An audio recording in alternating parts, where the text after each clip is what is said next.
No matter who you are, there is a dating website out there for you. From farmers only, to gluten-free singles, to ugly schmucks. And no, I'm not making that up, that is an actual dating site for ugly people. Today we're going to be talking about one of the internet's most controversial dating websites, Ashley Madison. Life is short. Life is short. Life is short. Life is short. Have an affair. Have an affair. Have an affair. As of 2024, they're the 8th largest dating website in the world. This is despite a little incident back in 2015 where hackers leaked the private information of Ashley Madison's entire user base, all 37 million of them. As you can probably imagine, chaos ensued. A lot of people lost their marriages, and some even lost their lives. This is the story of Ashley Madison. I'm looking for someone other than my wife. My name has been associated with an Ashley Madison account. Ashley Madison's right. Her husband, Josh, admitted to having an account on that website. I deeply regret my affiliation with the site. We're the second biggest dating service on the planet. This is not a kid's game. Ashley Madison's right. Looking for someone other than my wife. Hackers swiped personal information from nearly 39 million people who used the website Ashley Madison. And now the hackers claim that they've posted all of that personal information on the web. Real names, credit card details, photos, conversations, and secret sexual fantasy information. Many of the addresses released are tied to government, military, and work accounts. Over 70% of people have been unfaithful at some point in their lives, and that's just the ones who admit it. So it was only a matter of time before somebody took advantage of this fact. That somebody was Noel Biederman. He's the main character of our story. Before becoming the so-called king of adultery, Noel was just a simple lawyer from Canada. One day he was whacking off in a Tim Hortons bathroom when he suddenly came to the realization that there was an entire untapped market of adulterers that was being completely ignored. So in 2001, he founded Ashley Madison to fill that gaping hole in the dating market. That's at least according to him.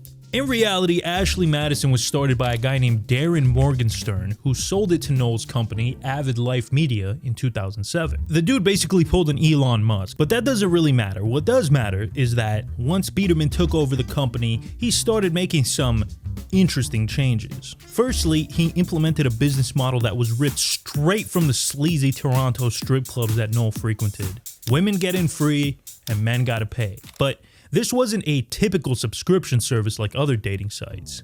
Instead, you had to buy credits. So let's say you open an account and you get a message from a Sheila. It's gonna cost you 5 credits to read that message, which comes out to about $1.50. And if you wanna send a message, that's another 5 credits. Everything on this website costed money, including leaving it. For many users, once that post-nut clarity hit and the shame and regret set in, you can imagine that they wanted to remove all evidence that they were ever on this website to begin with. Well, you had to pay for that too. Ashley Madison had a so-called full delete feature, and for the low price of just 20 American dollars, you could completely wipe all your data off their databases. When you delete your profile, we will actually make it like you were a ghost. We'll take back every message you ever sent, every photo you ever shared. We actually erase it from our own servers. We do that because we know it's digital lipstick. It's not the lipstick on the collar getting you busted anymore. This very cool and completely ethical feature netted Avid Life Media close to $2 million per year, which, to be fair, was only a drop in the bucket compared to the amount of money it would end up costing them, but we'll get to that in a minute. Noel Biederman's strategies turned out to be extremely successful. He grew the company from a couple million members to a global juggernaut with close to 40 million active users all over the world. They were so successful that they started branching out into other dating sites, like Established Men, which was basically a sugar daddy website, Cougar Life, and of course, my personal favorite, The Big and the Beautiful, a dating site, quote, for women with curves who don't like to play games. Not gonna lie, I may have visited that last one once or twice back in the day. By 2014, Avid Life Media was valued at $1 billion, and they were pulling in over $100 million revenue per year from Ashley Madison alone. Noel himself had acquired a personal net worth of $97 million. I mean, this guy really had it made. Not only was he richer than a mother sucker, but he also had a beautiful family, complete with a wife and 2 children. Now, even though Biederman went on countless talk shows trying to justify infidelity, he was surprisingly completely faithful to his wife. It kind of gets you thinking. Obviously, this whole business raises major ethical concerns. Surely our boy Noel would have some kind of guilt about the families that he played a part in destroying. Does it bother you at all that you're wrecking families in the process and hurting spouses and children? You can't convince anyone to have an affair. You just can't. I don't have that power of persuasion. I think people unfortunately stray long before we created Ashley Madison. And so there's a lot of shooting the messenger, but we're just, fulfilling a void that exists in the marketplace. I think it's much easier to sleep soundly on top of a giant pile of money. Things were going so well. But in 2015, the gravy train would come to a screeching halt. We are the Impact Team. We have taken over all systems in your entire office and production domains. It was easy. For a company whose main promise is secrecy, it's like you didn't even try. Shutting down Ashley Madison will cost you, but non-compliance will cost you more.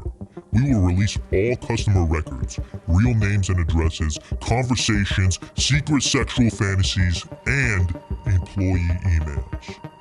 Welcome to your worst fucking nightmare. To prove that they weren't bluffing and that they did indeed have this data, the Impact team released a mini dump with a few members' profiles. But it was about to get much worse. There was a lot of debate on how this situation should be handled. Should they take down the website? Should they stand their ground? But in the end of the day, our boy Noel Biederman does not negotiate with terrorists. This isn't to say that Noel didn't do anything. In the background, he offered a $500,000 bounty to any information that would lead them to the hackers. They also brought in forensic experts, security professionals, and even the FBI. But it wasn't enough. On August 18th, the Impact team sent out a message to Avid Life Media's executives. It was just 2 simple words: time's up. Before they even had a chance to process this message, a 32 gig torrent containing all of their customers' data was leaked to the dark web. It was so over. Never in the history of time had anything been more over than it was at that very moment. This is why it's so important to protect your data. You don't have to be on a cheating website to have your personal information compromised. That's why you need a VPN, and I highly recommend Private Internet Access, who just so happens to be the sponsor of this video. If you're unaware, a VPN is basically an app that hides your IP address and safeguards your internet connection through encryption. So it basically makes it a lot harder for people to access your personal data. It's very simple and easy to use, and with just one account, you can protect all of your devices.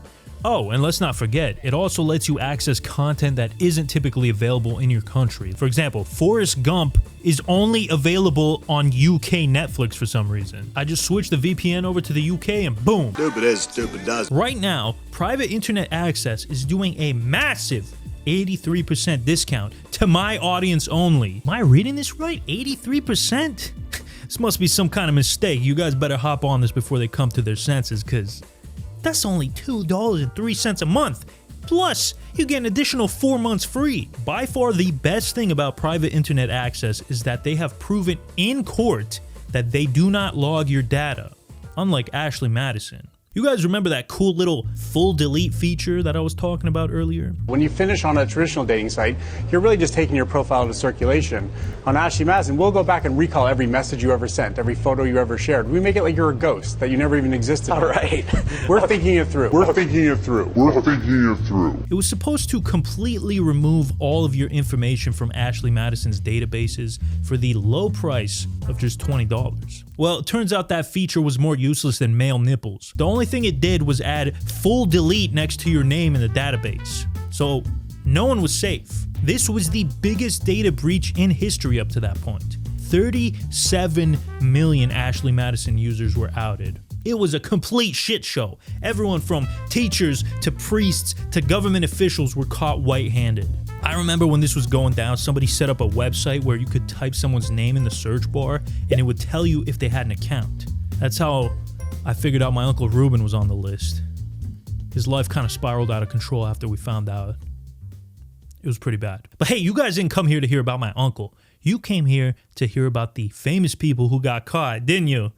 Didn't you, you sick fucks? Well, let's get into it. One of the most high-profile people to be exposed was a guy by the name of Robert H. Biden, who you might know better as Hunter Biden, the son of current not my president, Joe Biden. Now, here's the thing. Hunter Biden may be a drug-addicted, philandering, corrupt scoundrel, but the one thing he would never do is have an Ashley Madison account. I am certain that the account in question is not mine. This account was clearly set up by someone else without my knowledge, and I first learned about the account from the media. He said from the bedroom of his dead brother's room after banging his widow. Thank goodness the account wasn't his though, man. I almost thought he was a bad person or something. Gianni LaVale is famous for being the husband of Jersey Shore star Snooki. I hate you, you're so mean. You're so mean, what are you talking about? Love you. He was also caught trying to stick his salami where it don't belong. But hey, at the end of the day, what self-respecting Italian man doesn't have at least one guma on the side? Celia Walden is the wife of insufferable British newsman Piers Morgan. His wife got caught in Ashley Madison, but she claimed it was for research purposes. Yeah, sure. My son said the same thing when I caught him browsing oiledupblackguys.com. We have a strained relationship. Sam Rader is half of the YouTube channel Sam and Nia, a Christian family vlogging channel. Yeah.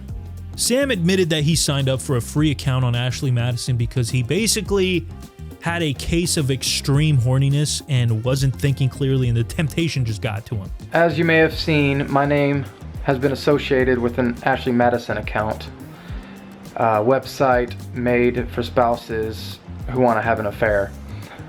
I'm here to clarify some of this with you guys. I did make the account. You know, the Lord says, judge not lest ye be judged, so I'm not going to go too hard on old Sam here. You know, we all make mistakes. That being said, I'm not going to be as charitable to this next person. If you're not familiar with the Duggar family, they're the stars of the reality show 19 Kids and Counting. They're basically this super conservative Baptist family with a bunch of kids. One of those kids, Josh, has been problematic, to say the least.